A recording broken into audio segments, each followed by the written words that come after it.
Now, I'm sure my video quality is not fantastic. Sorry about that. I'm not in a great area.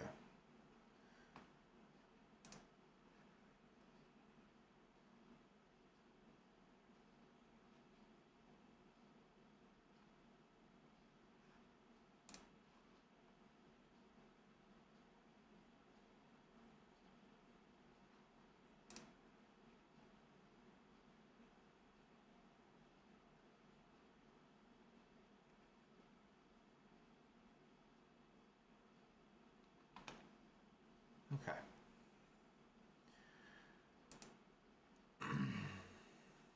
Let me pull this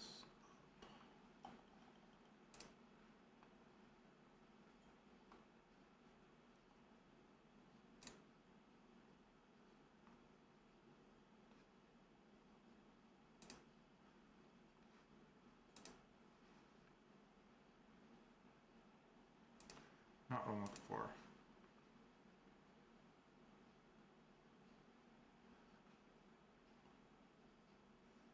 Not what I'm looking for.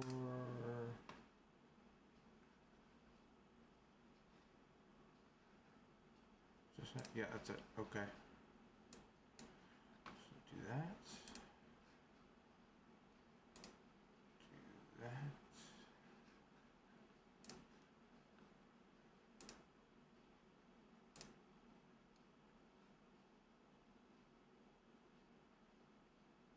Okay. So, let me pull this up. I wanted to do this video because there's been a little bit of confusion as to what's going on, myself included.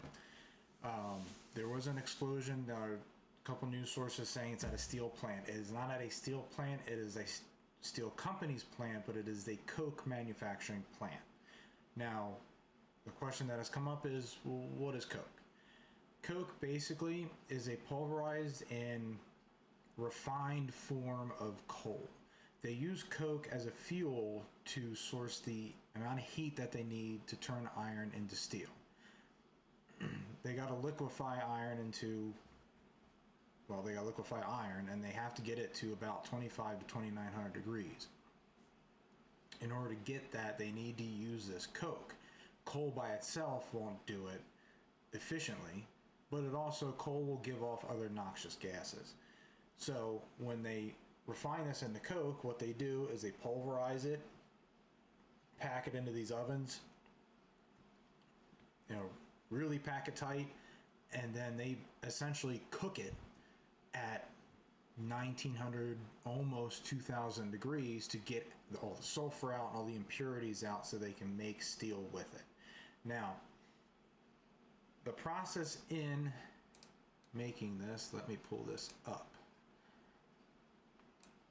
So this is from Clairton Steel's own 2021 bulletin that they put out for the public. It was just for information. And it says to produce coke, needed to directly reduce iron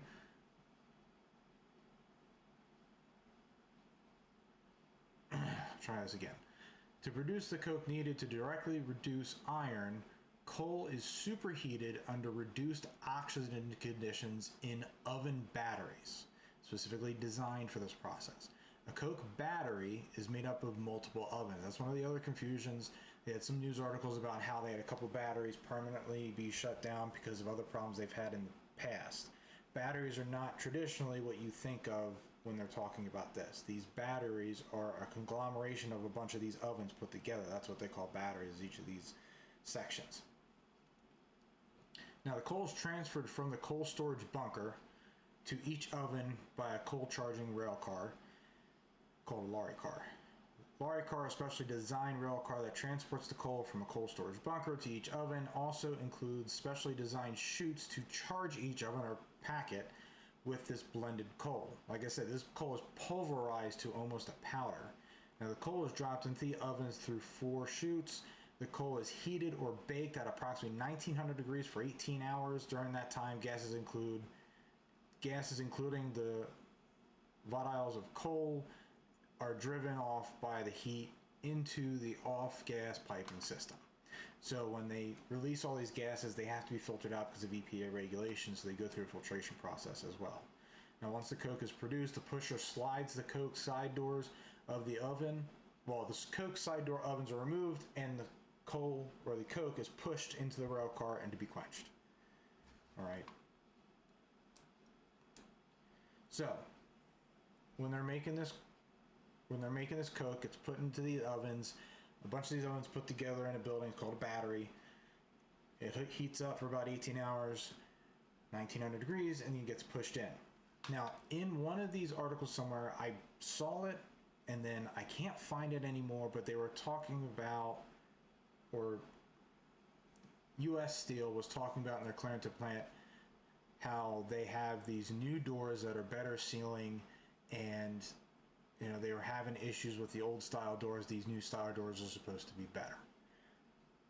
My question is with this whole explosion, is the explosion due to air or oxygen leaking in? Because now this is all theory. This is not based on any information that I have or insider information, nothing like that. This is just pure theory here. I'm wondering if there was not a good seal on the door, or a good seal somewhere, and in the process of heating this stuff up, they induced too much oxygen into this superheated fuel source and caused a rapid burn. Because when you watch the video, and I'm going to see if I can get the screen record to work.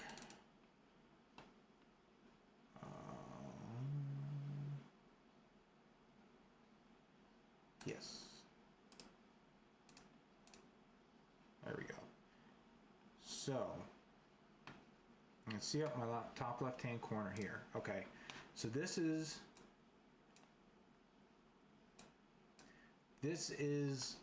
a typical coke plant.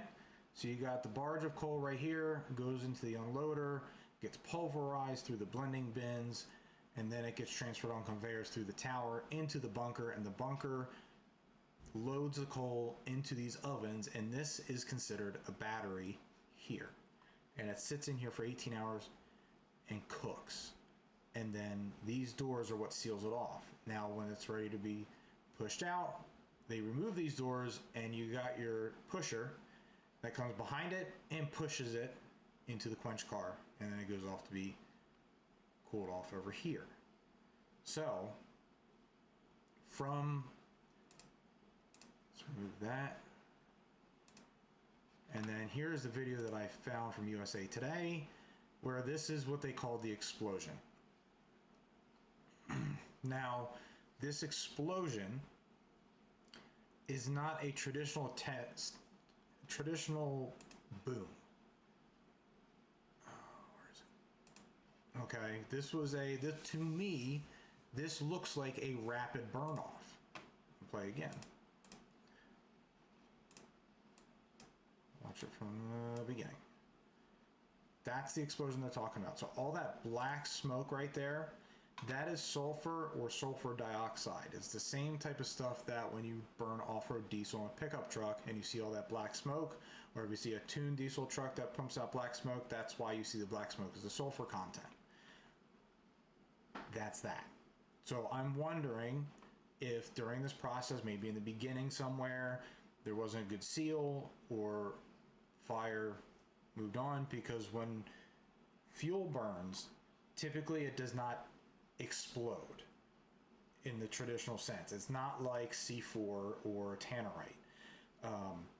Gasoline, natural gas, even diesel fuels, it's just a really rapid burn. It makes one hell of a noise, but it is considered a rapid burn, and that's what it looks like to me, because there's no shock wave, it's not like a natural gas explosion. Okay, because when you get natural gas mixing with ambient air and you get the stoichiometric efficiency perfect and you get an ignition source, that is an explosion. There's a shock wave with it, big boom, things go flying. I mean, I'm sure you guys have seen some in the news before. This doesn't look like that to me. It looks like a rapid burn. Now when they zoom into this picture right here, there, these are the oven doors. These were, I think, oven doors, and they got pushed out. So, and now that I'm looking at this even closer, let's get closer. Oh man.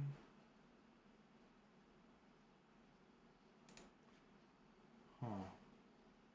Now that's curious.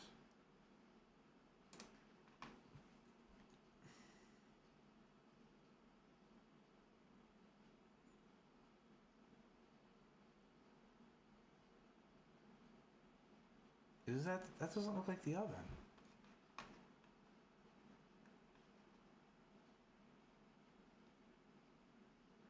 So at first when I looked at this, I really thought it was the oven doors. Now that I'm looking at it, the ovens, one battery's this way, one battery's this way. This looks like, I don't see any of the bricks anywhere. Hold on a second here.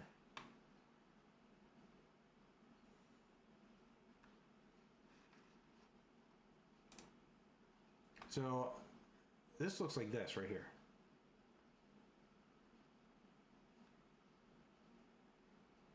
Huh.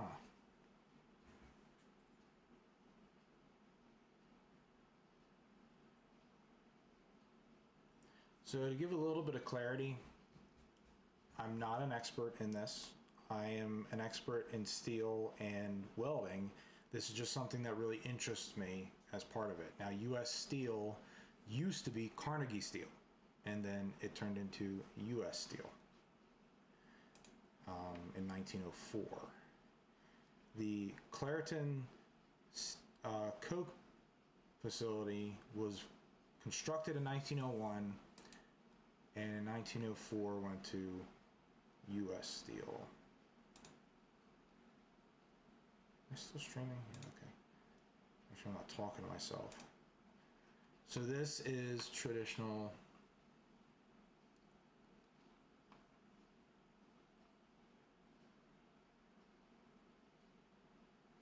So for the sulfur to be emitted like that, for black smoke, you need sulfur. For black smoke, you need sulfur. So in the oven, the sulfur is getting released and it's getting collected, or sulfur dioxide getting collected, and then it gets filtered. But we see a bunch of blacks. Now it could be an accumulation of sulfur dioxide in the area. I know they don't have the greatest reputation when it comes to cleanliness, according to some other news articles that I read. They have a history. So,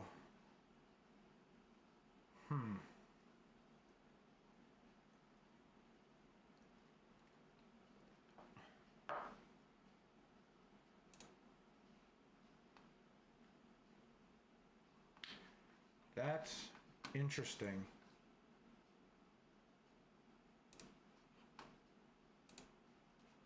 So here's explaining coke batteries. Let's go to this. Coal is a mineral consisting of mainly sedimentary and fossilized carbon with smaller amounts of other elements such as sulfur, hydrogen, oxygen, nitrogen, and more. We got to get all that out of there. Coal is found under the Earth's crust, so we dig it all up, we extract it. According to U.S. Energy Information, coal makes up 23.4% of United States electricity generation. It's actually a little less than that now. Some smaller blast fossils can utilize charcoal as a carbon source, but a larger blast furnace requires the strength and durability of coke. Now, coke is close to pure carbon. It's not quite carbon, but it's pretty close. Now, this is a picture of the Clairton Steel plant at night. I don't know when this is from, but over here you see a flash fire. That is, my understanding is this is normal. That's when they're first lighting off the ovens. That's my understanding, and then they close it off and then maintain it for 18 hours. So now it says here, in the lower right side, you'll see the escaping flame from when one of the coke oven's doors opened in the coke oven battery. After the flame appears, there is a boom that can be heard several seconds later. The coke oven batteries are clearly visible with their associated piping on top of each oven. Okay. These batteries are on the city side limit plant. There are more batteries on the opposite side. There is a certain beauty. Okay. So battery up front here is battery 19 according to this guy. I work at one near River B. The ovens get lit off before the doors are pulled, but sometimes the rush of cold oxygen will make the flame temporarily get big. There's my question. So when they first, did they have an incident when it first lit off? Because you need oxygen to start the fire, so they're going to need to add or keep a door open or vent or something. And I imagine this will be a little bit more regulated.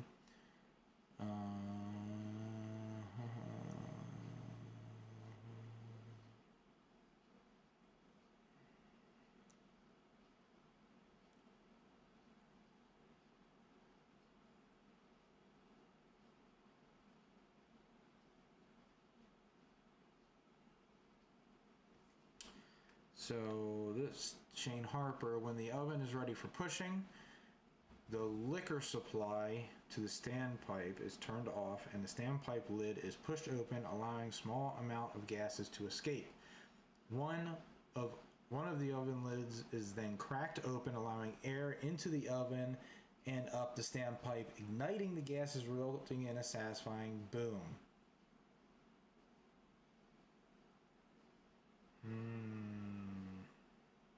So the flame is the oven standpipe, not the doors. So did this happen during the pushing? Or did this happen in the beginning? I would think that it happened in the beginning, or there was a bad seal, they let it sit for 18 hours, didn't realize it, and when they went to push, open the door, let it vent, flash fire, and you got problems. That's another possibility. So I'm kind of figuring this all off in real time now. I've been doing a lot of reading, and it's all very interesting to me, but I wanted to come on and kind of just stand in and explain this a little bit. Where are we at here? No, that's not what I wanted. Man.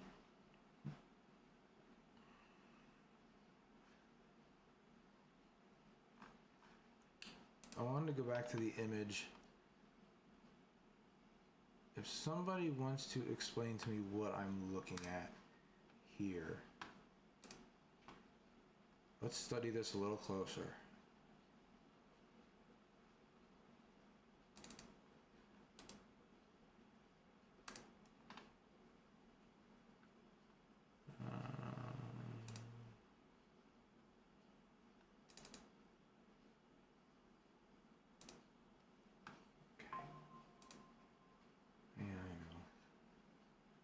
Let me pull this up.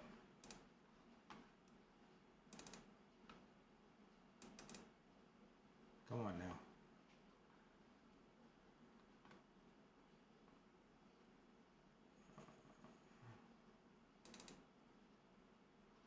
Here we go. All right, so what in the heck am I looking at here? Let's expand this out. Okay. All right. So let's pull this back up. What am I looking at? Because I want to say it's an oven. It's the oven doors. Because you got oven doors here, you got oven doors here, and you got a series of oven doors here that blew out. Why would there be a bunch of them? Do they open them at the same time, or do they open one at a time? I don't see a rail car here, so they weren't ready to push yet. I don't think.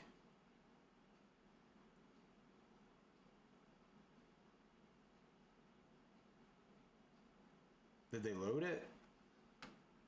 I don't know. So they're going to do an investigation on this and figure out exactly what's going on here, because there's a lot. There's a lot to kind of dissect. as to what's going on. So I'm going to keep a close eye on this. At first I was a little concerned because it said the steel plant, and I had a friend of mine whose dad passed away because of an explosion at a steel plant about 25-ish years ago. God, I can't remember anymore. Is it 20 years ago now? Something like that. So that one hit a little close to home, and then come to find out it's the coke plant. It's still a tragedy. One guy passed away, unfortunately, and then there were many that were trapped. It sounds like they were getting them help. They're going to figure this out. It's just a matter of timing. I'm going to keep up with it. Any updates that I see, I will update you guys, because this is another subject that just interests me entirely. So, and then of course I'm not home fabricating anymore. I'm traveling. So, you know, when this stuff comes up, I kind of want to cover it and dive into it and see. But that's the basics of it. If anybody has any questions, feel free to leave a comment, message me. I'll try to answer to the best of my abilities. Like I said, this is not something I am a professional in. I am learning as I go, so take everything I say with a grain of salt. There's a lot that I could be wrong on. I'm trying to learn more. But thanks everybody for tuning in. Hopefully they figure out the problem and hopefully it gets stopped, because from what I've been reading, the Clairton coke plant has had some safety related issues in its past. So that's it for now. Maybe I'll get some welding done at some point here this week. I got a small welder with me with some little projects I got to do.